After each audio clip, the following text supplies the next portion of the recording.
Midnight Clear by William Wharton. Chapter 2. The Longest Night. It snowed during the night, but lightly. Temperatures dropped at least 10 degrees. The first snow fell in the Saar for my 19th birthday. I was on a full-day artillery observation post with the squad 20-power scope. I'd spent the morning peering through drifting whiteness, trying to keep from breathing on the lenses. It was beautiful, even the black blossoms of mortar. They were far enough away. I'd pick a spot and wait till it happened. You can do this when you get to know the patterns. Now, when I look at the Bruegels in Vienna, I remember my 19th birthday. Here, this morning, going out, there are frozen leaves and pine cones on the ground when we pass through K Company and drive into the forest. The road's just two hard ruts. The light, new snow's blown into them. No sign of other traffic, rough riding, slippery, cold. Miller's driving our Jeep. Wilkins and I, in back, take turns on the 50 caliber. I'm up. It's miserably cold sitting there in the icy wind. As we go deeper into the forest, huge pines loom dark on both sides. Some light is coming into the sky. We drive along, not saying much. Absolutely beautiful sniper targets. Gordon's driving the other Jeep with Father Mundy and Schutzer. I look back to see if they're still with us. Wilkins taps me and I slide down. He uses the handhold to climb up and crouch behind the sights. Wilkins looks scared, but we're all looking scared most of the time. We haven't said anything about our cross-country jaunt through the woods. Maybe it's because we can't figure out who won. Wilkins is acting as if it didn't happen. That's okay. Just thinking about something like that scares me. Mother has a piece of blanket cut into a long scarf. He's tucked it in under his helmet like a burnous, then wrapped it around his neck and stuffed it inside his field jacket. It gives him a sad Lawrence of Arabia look. Thank God Sergeant Hunt isn't around for this. Mother's glasses have slipped to the end of his nose. I'm not sure if you can actually see anything through those sights, anyway. His nose is long, bright red against his face, but he looks all right. Maybe it was only a bad moment. Something to forget. I tell you what, I feel exactly like a target being towed across a firing range. Don't sweat it, Mother. Pretend we're going for a winter Christmas stay at the family chateau. Imagine yourself a member of the old European elite. I look ahead, over Miller's shoulder. The road's tough, twisting, narrow. We're winding along switchbacks now, working our way deeper into the forest. I'm just checking the map again to see if we're on the right road, going the right way, when the world seems to explode. The Jeep jumps up so only Miller could have kept it from turning over. I think at first we've hit a mine, but then realise it's Mother firing off a long burst. He's shooting past Miller's left ear at something on that side of the road, so the Jeep's reared up on its two right wheels. I'm already clambering out before it gets settled back on four. Miller cuts the motor, grabs his M1 and dives, crawling under the Jeep. Half our junk we'd piled in back, behind the gun, is spread along the road. I'm hunched in the middle of it. Jumping out, I banged a knee on that damned handhold, and my stupid mind is more wrapped around this pain than on keeping me alive. Wilkins is still up behind the gun. He's not firing, but continues sighting down the barrel. I can barely get my voice together for a whisper. I've crept behind the right rear wheel, away from the direction Mother fired. "What is it, Wilkins? What do you see?" There's a moment before he answers. He stands up from his crouch behind the gun. He pushes his glasses farther up his nose and leans forward. "There was a German standing behind a tree. There. I think I got him. He's lying on the ground. I don't see any others." "You're sure? Mother? And you can still see him?" Mother takes off his glasses, wipes the lenses with the leather fronts of his wool-knit gloves and peers again. "Yeah, he's there. You can see him yourself if you stand up." This is not the kind of thing anybody who likes being alive does. But if it's an ambush, why aren't they shooting Mother off the Jeep? Bolstered by this slight bit of hasty logic, I scurry into trees beside the road. I look back and see that everyone's dispersed from the other Jeep. The motor back there's still running. God, I'm scared. I'm expecting the burp, burp, burp of a burp gun any minute. I sling my rifle and take a grenade off my jacket. Anything close, I'm better off with a grenade than a rifle. I slide my finger in the ring and move up 2, then 3 trees. It's a German, all right, and sure enough, he's dead. About 1 minute later, after I've carefully snuck up in good infantry manual procedure on our dead German, I look down on something I've seen in dreams at least 1,000 times during the past 37 years. He's been dead a while, and is frozen with one arm over his head and the other twisted across his stomach. He's lying on his back, but he died on his stomach with his head turned. One side of his face is iced and flaked, so pieces of frozen flesh hang from the bones. This flesh is bluish-green and there's no sign of blood. I see where one of Mother's 50 caliber bullets went through his neck just below the chin, a perfect, unbleeding 50 caliber hole. I've seen the dead and the dying, but I've never seen anyone dead, shot. They call a sharpshooter a dead shot, but this is a real one, shot while dead. It seems to me, then, like the final violation. Miller comes beside me. Jammed dogtails, what happened? Somebody must have stood him against that tree bud. They hauled him from somewhere and propped him there. I reach down and pick up a typical German bolt-action Mauser balanced beside him. There's also a piece of white paper with holes in it, no writing or printing.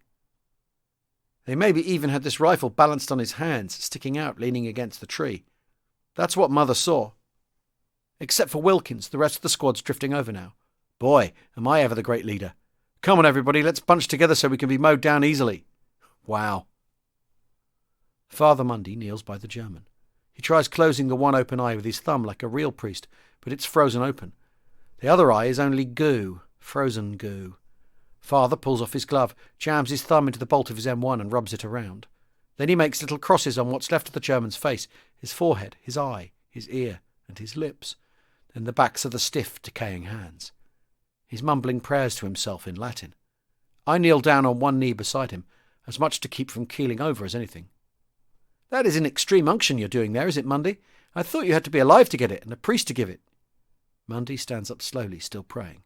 He's functioning, but he's in almost as much shock as I am. Right, Want. These were the best prayers I could think of. I asked the angels to help and the devils to leave. What else? He pulls off his helmet and his head's sweaty.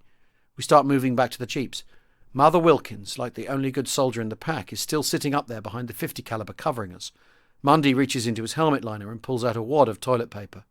Is it all right, Want, if I go off into the bushes for a minute? Something like this turns my insides out. I wave everybody our private piss call sign, and Father Mundy goes deeper into the woods. I move back to the jeep. Miller's sitting in the driver's seat, his legs hanging over the sides. He has his helmet off and is pounding on his ears. Look, Mother, could you give me just 1 second's notice before you start that thing up again? I have a flock of mockingbirds doing a duet with a squeaking oil well in the middle of my head. Miller turns to me. Want, is it okay if I take a smoke while we're waiting for Mundy? Sure, but I don't approve. I have to live with Gordon too, you know. I look down the road at the other jeep. Schutzer and Gordon are leaning against it. Melvin Gordon is squad health nut. He intends to become a doctor if he lives through the war. He actually does, both those things. He's taken on the personal responsibility, unasked, for the state of our bodies. Mundy works on our souls. In today's terms, I guess Mother's our ecologist, Miller's our mechanic and poet. I'm the artist, and Schutzer's our business manager. Gordon has gotten all of us who smoke to stop, at least in front of him. It can be an enormous nuisance. Miller resists Gordon most, the way Schutzer resists Mundy. About then, Father Mundy comes dashing from the forest at half-mast. He still has the toilet paper in one hand, flapping along after him, and he's holding onto the belt of his pants with the other. His rifle has slipped down to the crook of his elbow, so it's swung in front and is thumping against his knees with every step. Mother of God, save me! He looks back over his shoulder. He feels for his head with his toilet paper hand, and realises he doesn't have his helmet. He stops dead in his tracks. No, Lord, don't make me go back! Father Mundy's trying to buckle and put himself together. He keeps tangling in the toilet paper. We've all sprawled in the snow again, except Wilkins, who's swung that 50 caliber so it's aimed just over Father's head. What in the name of heaven is it, Mundy? Mundy shambles over and flops beside me. He's about 6'3" and better than 200 pounds, on the edge of being soft. His usually white skin is even whiter, and his Irish upper lip is covered with beads of sweat, quivering. You won't believe it, Want. The rest of the squad has scrambled, sprinted or crawled over to us. Maybe nobody could ever lead this bunch of gregarious genii. The trouble is they always want to know. Wilkins leans down from beside the gun. What was it, Mundy? What's in there? Is there a German patrol? It's okay, Vance. Only I wasn't expecting it. I don't know what's going on, but you all ought to go look. I'm not exactly sure what I saw. I was so scared I took off without looking much. Schutzer pushes himself up, wiping the frost and dirt from his knees and elbows. What do you see, Father? A little grotto with a mysterious light coming out of it and this lady dressed all in shining blue and white who talked to you? Come on, tell us. Mundy gives Schutzer one of his forgive them, Father looks. Okay, wise guy, what would you think of a German and an American soldier dancing together in the woods there, without music yet? Schutzer's climbing up to take Wilkins' place behind the .50 caliber. He should really be squad leader. That's the kind of thing you're supposed to think of. He slips into place while Mother Wilkins lets himself slide off the side of the jeep. He must be frozen. Gordon shakes some snow out of his glove. What's this? Father Mundy bucking for Section 8. Well, fan my jawbone. A little counselling might help, Father. My office hours are 2 till 5. I think I can squeeze you in. It's time to play Sergeant. OK, Mundy, let's see whatever it is. Schutzer, you stay here and cover. Miller, you give us crossfire from behind the other jeep. I figure Miller can get his smoking up there while we're gone. We start into the woods, rifles at the ready. We get to the spot. Mundy picks up his helmet and points to the left. I'm almost ready to believe anything, but I have a hard time with this. They look like a statue. They've been standing long enough, so the last snows have sprinkled helmets and shoulders like powdered sugar. We advance slowly, Gordon in the lead. Somebody's propped an American and a German soldier against each other in the final of final embraces. Their arms and legs are cocked so they look like waltzers or ice skaters about to move off into some intricate figure. I stop. I don't want to look. Mundy and Gordon go on with Mother behind them. Then Mother turns around and comes back. I don't understand, Want. What's going on? Who's standing up these corpses? It's crazy. This whole war's gone off the track somehow. I shake my head. I'm afraid if I talk, I'll start bawling. It's not so much I'm scared, more confused, disgusted, discouraged. I stand there, rifle at the ready, pretending I'm doing something military, while Mundy and Gordon untangle the bodies and lower them to the ground. Mundy does his ersatz extreme unction thing, Gordon hovering over the bodies. I have time to pull myself together. Gordon and Mundy come back and we move toward the jeeps without saying anything. Even for a bunch of self-proclaimed smartasses with a wisecrack for almost anything. There isn't much to say. Schutzer and Miller won't believe it when we tell them. They've got to go in and see for themselves. We tell them they aren't dancing anymore, how Mundy and Gordon let them down, but they want to check. Faith is going out of style, even in our squad, despite Mundy's heroic last-ditch efforts.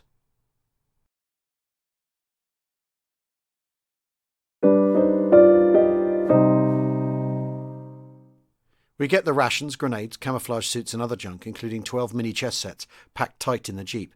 Mother climbs in with me behind the 50. Gordon starts the other jeep and rolls close behind ours. When Schutzer and Miller come back, Schutzer's like a lunatic. Those filthy Nazi kraut-headed super-Aryan motherfucking bastards. Only pigs wouldn't even think of a thing like that. That whole goddamn country doesn't deserve to live with human beings. We should shove them in their gas ovens and wipe them all out. I personally would be glad to supervise the entire operation.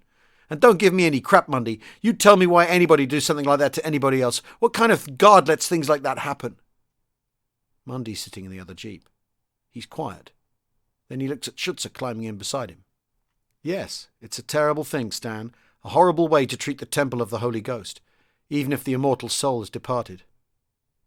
But we don't know for sure the Germans did that. Miller turns over our jeep and guns the motor, so I just pick up what Schutzer says. For Christ's sake, who else, Mundy? Gremlins? We go along slowly, twisting, turning, up and down hills, around cuts in mountains, under snow-covered trees. I stay behind the 50, head ducked tight into my shoulders, trying to follow on the map where we're going. It's a small sector map of the one Love had, a contour job, an inch to 1,000 feet, so it should be reasonably accurate. But we're making more twists and turns than are shown. What's the mileage, Bud? He looks down at the odometer. We've come about 6 2/10 so far, since K Company. We go through a narrow defile, and suddenly there's a bridge over a small stream. The bridge I've been looking for, the one we're supposed to watch. Up a steep road from this bridge is the chateau. I mean, it's really a chateau, not just a fancy house. It isn't all that big, but this is something from a French fairy tale. Miller glides to a stop. I hand signal back to Gordon. We turn off both motors and listen. It's quiet except for winter birds, running water and the sound of wind through pines. Slopes of forest come down behind, close to the chateau. Looking at the bridge, I can see there's no vehicle or foot traffic marks. It appears the place really might be deserted. We scramble out of our jeeps. Gordon takes the scope and inches forward to a tree nearest the chateau, with a good view and some cover. He leans the scope against this tree and scans everything for maybe 5 minutes. Nobody's saying anything. All of us are staring at that chateau. It's built in pinkish grey stone with a blue-grey slate roof and white shutters. All the shutters are closed. It's 3 stories tall and has a mansard roof. It doesn't look real. Gordon comes back. I don't see anything, Want. No smoke, no movement, no trucks. The windows and doors are all closed. There are no vehicles and no smells. What do you think, Mel? Send in a two-man patrol or just charge up that hill with the jeeps? I thought Schutzer and I could ford the creek downstream a ways and approach from that side. We can look around back, then come on down the road in front of the bridge and check for mines. How's that sound? We'll spread out and cover for you. If Mel hadn't gotten trench-foot in the mud at Metz, he'd sure as hell be squad leader, and that's the way it should be. Or maybe he'd be dead. He and Schutzer start down through the trees. I pass the word for everybody to spread out and be ready to give covering fire if they need it. I slide down to Gordon's tree, where there's a good field of fire. I watch as they ford the narrow stream on some rocks. Schutzer slips and dunks 1 foot up over his boot top. They clamber uphill on the chateau's left, keeping the hill between themselves and the windows. It's like watching a war or cowboy movie. Actually, more a cowboy movie, with the good guys sneaking up on the shack where the cavalry colonel's beautiful blonde daughter, in total décolletage, is being held by a bunch of wild-eyed bandits who sweat a lot, wear black hats and 2-day beards. Then they disappear. I figure they're behind the chateau. I wait. Waiting is 99% of soldiering.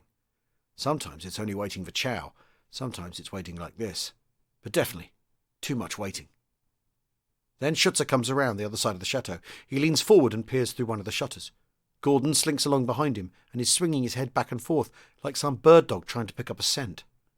Gordon and Fred Brandt both claimed they had the best schnozolas in the world. They insisted they could pick up smells other people don't even dream about. Once at Shelby, out on the firing range, we had a smelling contest using a pair of Jim Freeze's socks as bait. Freeze could stink up a pair of socks in 2 days, so they stood by themselves. His feet were like a dog's tongue. It was the only part of him that sweated. And some sweat. It was a treasure hunt. I went into the woods and hid a pair of Jim's socks. Then Gordon and Brandt had to search them out by scent alone. Both of them were remarkable. They'd find those socks faster than it took me to hide them. Fred won in a best-of-10 series, but it was close.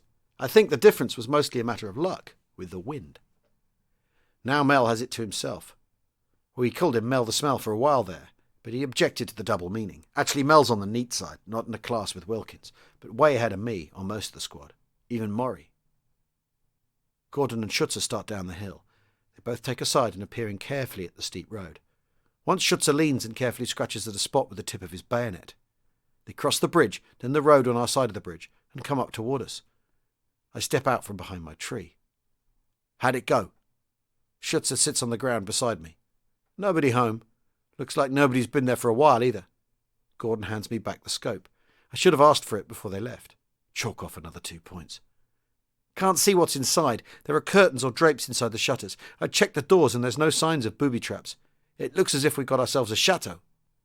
Of course, everybody's dribbled in from the spots I put them and are gathered around. Schutzer's pulled off his boot and is wringing out his sock. Well, it isn't the good old University of Florida, with 1,500 acres of orange trees growing under Spanish moss-covered oaks around an Olympic-sized swimming pool, but it's a step in the right direction, I'll say that. When Schutzer gets his boot back on, we climb into the jeeps and roll uphill to the chateau. No mines, no machine gun bursts, no snipers. Nothing. We force a front shutter and window with a bayonet. It's a French window door, and as Gordon predicted, no booby trap. We sidle in the door and stand just inside, letting our eyes get used to the dark after all the glare outside. My God! What a room! It looks like a ballroom or a very fancy small gym.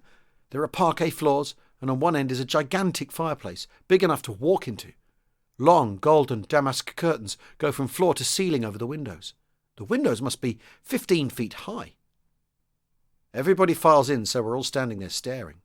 None of us has ever seen anything like this before, and what makes it so eerie is there isn't one piece of furniture in the room. I know it's time to play sergeant again, somebody has to. We need to unload all the rations and crap from the jeeps and set ourselves up. But we only stand there, overwhelmed. I'm definitely feeling like Cinderella who was not invited to the prince's ball. I feel very disinvited. Schutzer's the first one who moves. He sachets out to the centre of the floor. Schutzer's about 5'6", round but not fat. He's loaded down with all the military furbelows, bulging field jacket, 2 bandoliers around his neck, ammo belt filled with M1 cartridges, bayonet, aid kit and canteen. He wears camouflage netting over his helmet, the only one in the squad. Gordon says it makes Schutzer look like an escapee from the South Pacific. Schutzer claims he wears it so he'll recognise his hat. Helmets are too much all alike. Schutzer's OD pants are stiff with greasy dirt. We're all the same, even Wilkins. There's no way to wash them, and no others to change into. The wool soaks up grease and gets darker until the fronts are stiff and almost black. Schutzer steps out onto the floor and gazes around. Then he starts singing, grunting, humming the Jersey Bounce, and breaks into a jitterbug routine by himself in the middle of that huge room. They call it the Jersey Bounce, the rhythm that really counts. The temperature always mounts whenever they play. Come on, Mel, let's show 'em how we did it at the old USO.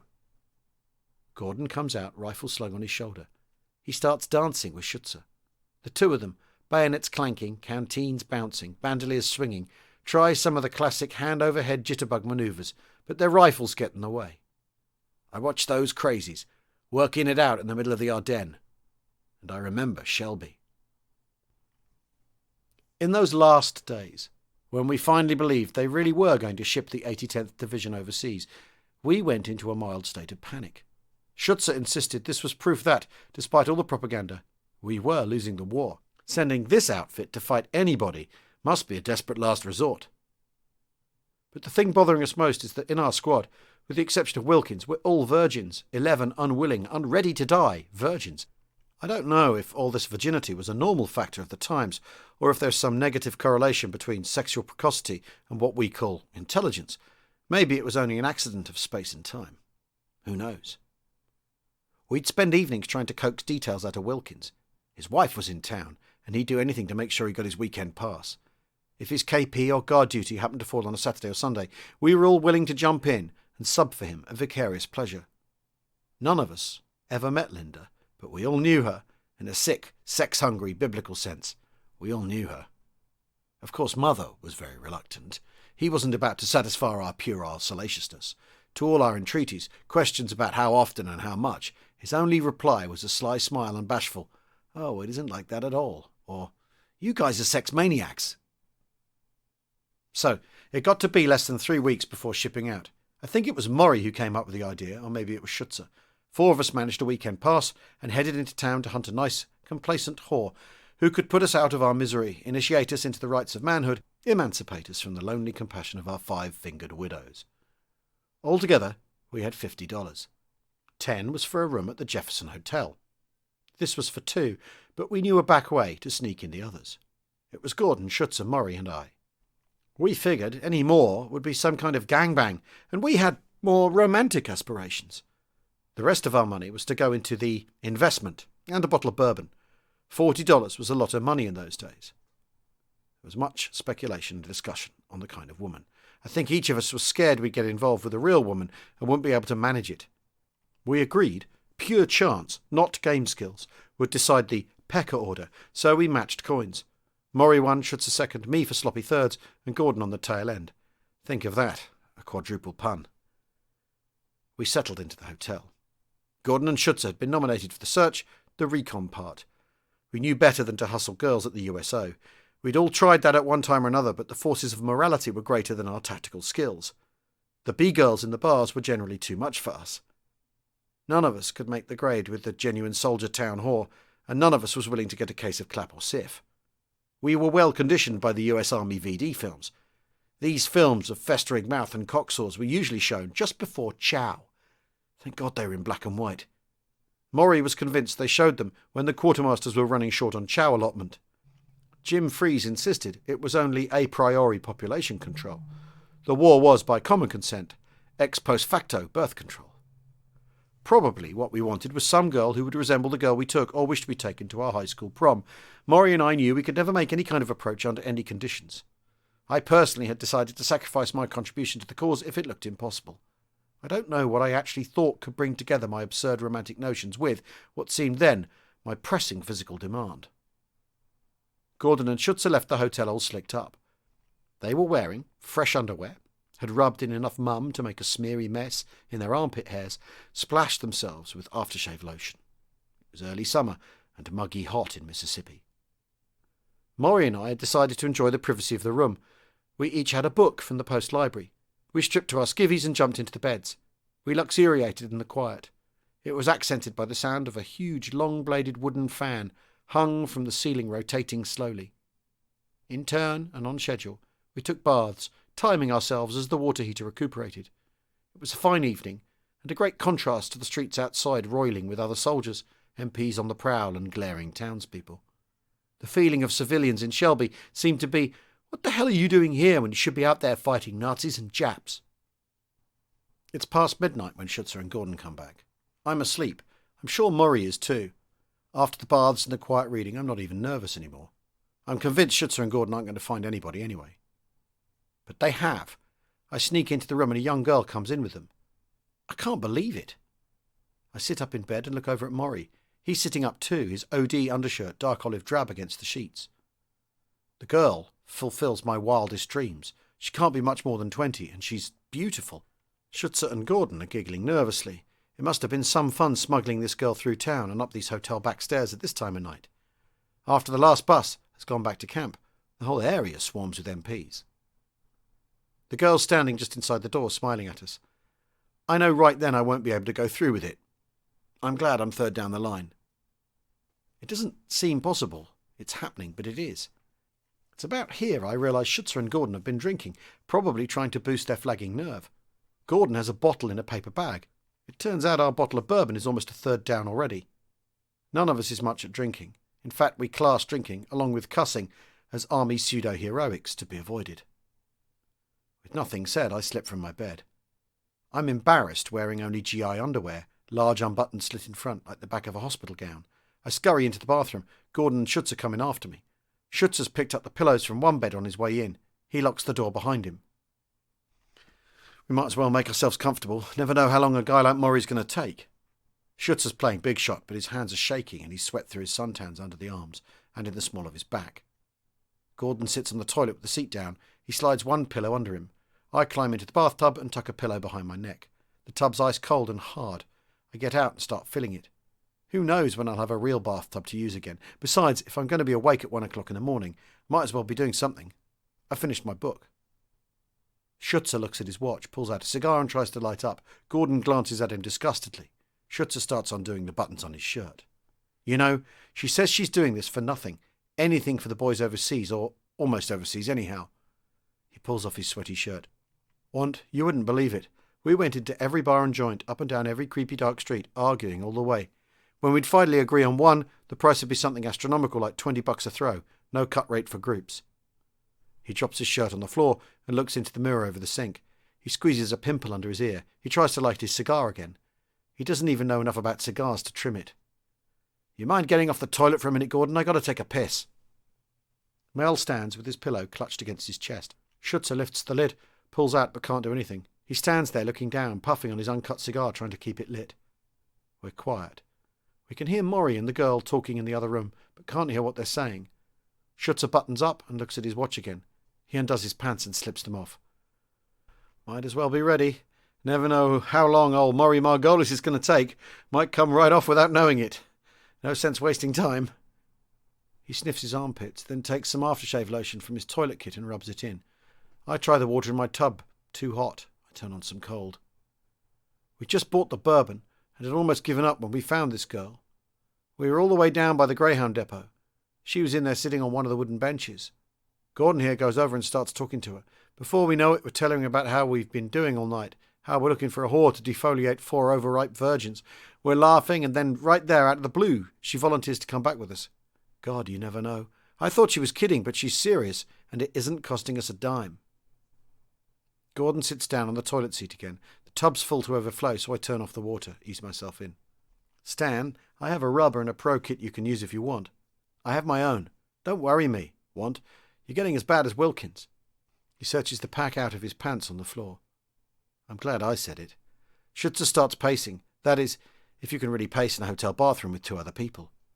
He's wearing his shoes, socks and underwear, the cigar's clenched in his teeth, and he's clutching a packet of 3 rubbers in one hand. He's balanced his pro kit on the edge of the sink. He looks at his watch. Should have known Margolis would take forever. Ever try one of those pros, Stan? I did once just as an experiment. It doesn't hurt but feels peculiar, like rubber snakes squeezing up the end of your prick. Just relax. Don't worry, I'll figure it. What the fuck could they be doing in there? What's your language, Stan? We have gentlemen in the gents' room. What would Father Mundy think? Fuck Father Mundy. Gordon shakes his head, puts my pillow on his lap again with his own, and lowers his head onto it. Schutzer looks at his watch again. He leans against the door to the bedroom. Hey, Maury, how's it going in there, huh? No answer. Schutzer puts his ear against the door. Maybe she rolled him and slipped out. Knockout drops or a blackjack. Could be anything. Schutzer knocks on the door. First soft, then hard. Hey, Margolis, give us other guys a chance, huh? At least say something. Still nothing. Schutzer slowly, quietly unlocks, then opens the door, peeks, goes in. He closes the door behind him. I stand up in the tub and dry myself off. Schutzer doesn't come back. Gordon and I look at each other. I slip on my skivvies, and we go in after Schutzer. The three of them are sitting cross-legged on the bed. Schutzer and Maury are still dressed, that is, if Army OD underwear can be classified as dressed. The girl's in a slip and crying. Gordon and I stand at the edge of the bed and listen. I'll give a quick version of the story. It's not what this book's about, anyway. Or maybe it is. Her name is Janice. She was engaged to a boy named Matt. Matt was killed in the Sicilian invasion. Janice only heard a week ago. She came down to see all the last places Matt had been in his short military life. She's a junior at Penn State, but isn't going back to school. She's 20. She came down here to kill herself, but didn't have enough nerve. All she had now is a ticket back on the bus. So, what do you believe? She and Maury got to talking because they were embarrassed. They began kissing, and she was crying, and that's how it came out. We wind up pushing the beds together into one big bed and start drinking the rest of our bourbon in the paper bag. 5 people on 2/3 of a fifth. There might be some mathematical sense there, but it would be the only logical part of that night. It was like an X-rated version of the classic unmade war film starring Shirley Temple with Audie Murphy. Janice had only made love with one person, Matt, just before he left. Now she's volunteering herself to all of us. She's insisting it's what she wants to do. Of course, this brings out the contemplative, cantankerous, contentious ASTPR in each of us. We're also guilty, scared. This idea, this simple, lovely idea, must be subjected to every kind of spurious rationale. We wind down before dawn, and sleep, tired, medium drunk, intimately wedded in our double-double bed. As the springing light of the new day greys the room, Janice comes quietly, privately, half in our dreams, to each of us. Santa Claus, the Easter Bunny. We cry and giggle, passing through the mythical barrier between boys and men. Men and death. Janice takes us with her. At 10 o'clock, after a luxurious mass breakfast in bed, Mel escorts Janice to the bus station. We don't talk about what happened. I don't think any of us can put it together with anything we've known. I personally have always had an eerie feeling about my first sexual experience, masquerading as a dead boy named Matt. And I still, to this day, have the lingering sensation that any woman with whom I make love has some other ideal person in her heart and mind. Once more we're up against my weakness for the true but unbelievable. Mel and Janice correspond through the war. Mel goes back home and they marry. They have 3 children and are divorced after 15 years. Perhaps because it was a mixed marriage, or maybe only an ordinary marriage, subject to the pressures of our times. Perhaps Matt could always have been there.